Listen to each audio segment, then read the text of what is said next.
The Devil's Hypnotist by Rob Hadley. Preface. I'm not spiritual, hell no. People expect hypnotists to be some voodoo flakes that'll clean your chakra and realign your aura. That's not what I do. I work with people, and I work with their problems. And when they die, they're not going to some nirvana in the sky, having learned a new lesson on their eternal journey. No, they'll be desiccated protein rotting in the ground.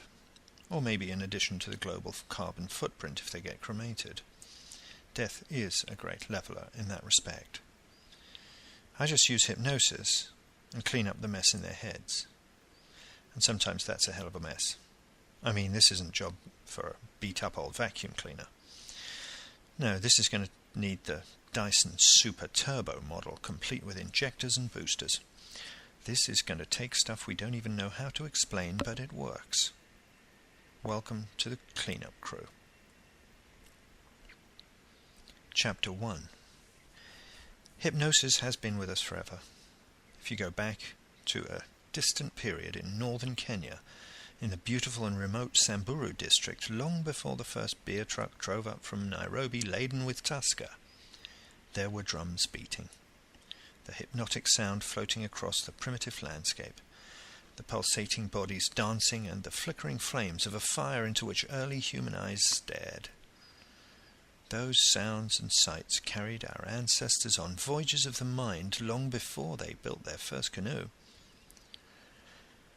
The drift of the mind far beyond the flames to a place neither real nor imagined is nothing new, a place that exists only in the mind, yet a place to which we can, with the right inducements, be transported, is both seductive and therapeutic. The warm African night, the pulsating beat of primal rhythms, and the gentle rocking motion of dance carried people in trance-like states somewhere beyond their awful reality. It's reenacted today in primitive villages there still. Among the tukals and the shade trees those dances continue, as they have since man first picked up a bone and beat his irritating neighbour over the head with it. I've been there and seen it, with the Samburu, the Dinka and the Turkana.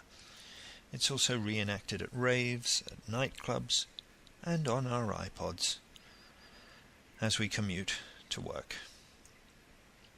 It's the most natural and simple drug of all. It is uniquely mystical and scientific, as the brain shifts from beta wave to something more like sleep. Call it trance or an altered state, meditation or even prayer. It's all the same. The mind drifts.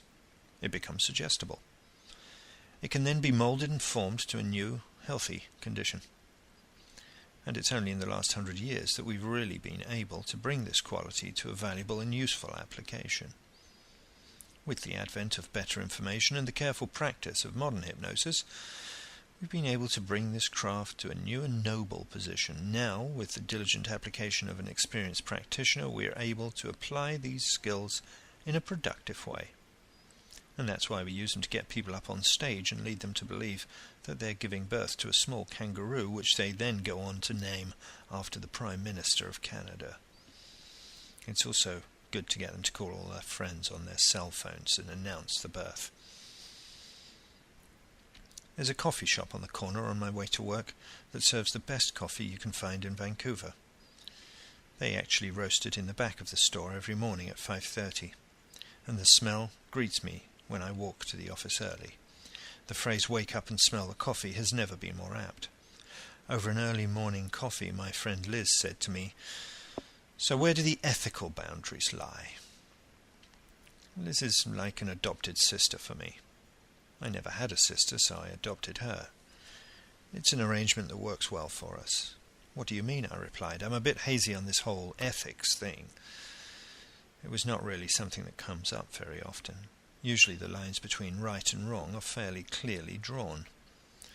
"So you've never signed a code of ethics, right?" she persisted. "Well, yes. Some of the associations have something. I'm thinking about enrolling my dog Otter. The standards for membership of some associations are not very high." "Yes, you told me," she replied skeptically. "Has anyone ever been expelled for breaking that code?" Not that I'm aware, I said. I don't really follow that stuff very closely. Right, she said, clearly not satisfied with the answer. How is it that some women can say right and so clearly mean wrong? I could see what Liz was driving at. She thought about as much as I did of those associations and their codes of ethics. If they're not enforcing their codes, then they're just about defined their value right there. So whose ethical model was I using? Well, it's obvious, really. My own. So my choices are based on my own experience, and that's it. I could see how to some that might seem unprofessional. However, equally, my choices reflect my character and integrity. If I make good choices, I do well. If I make poor ones, then doubtless I'll come unstuck pretty quickly. Liz had driven me to a point of self-examination that reminds me why she's in my life. She always challenges me. Her role in my life is to make me question myself. She forces the questions: am I qualified? Do I have worth? She's the voice of my conscience, such as it is. Perhaps we all need someone in our lives that pushes to that place.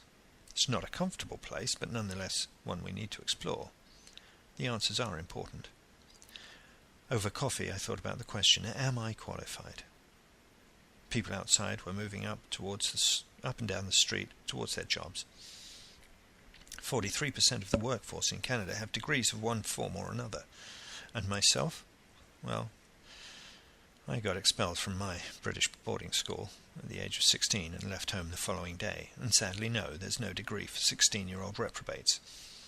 Instead there was a recession, and a political maelstrom of Thatcherism, and a testing in the fire of political activism.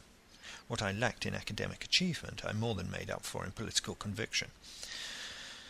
No one was handing out degrees to those of us who were on the front lines of the demonstrations against US nuclear cruise missiles in the 1980s in Britain.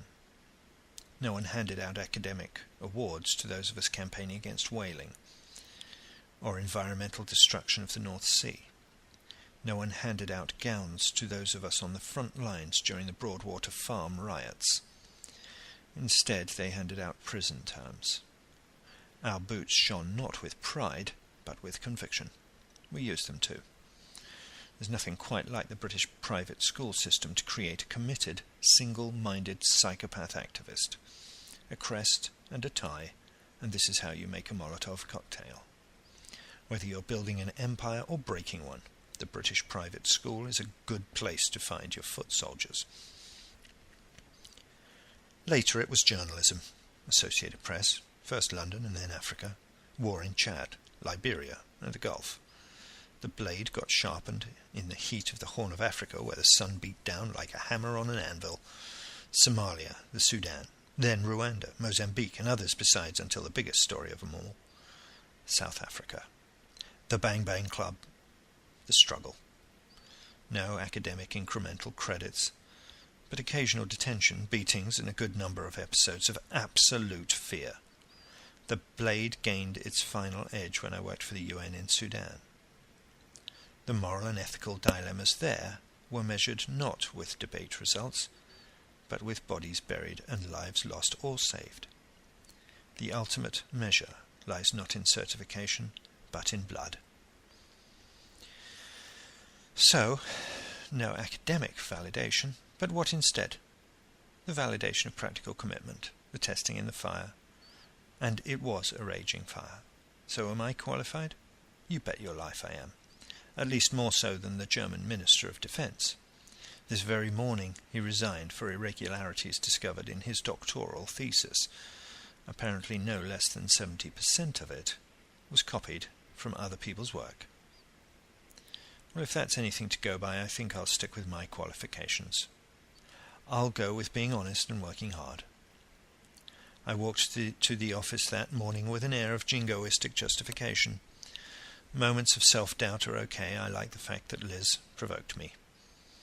The result was a reaffirmation of my own confidence. I was going to be fine. Besides, when would I ever really have to think about the ethics of my job? After all, I am just a hypnotist.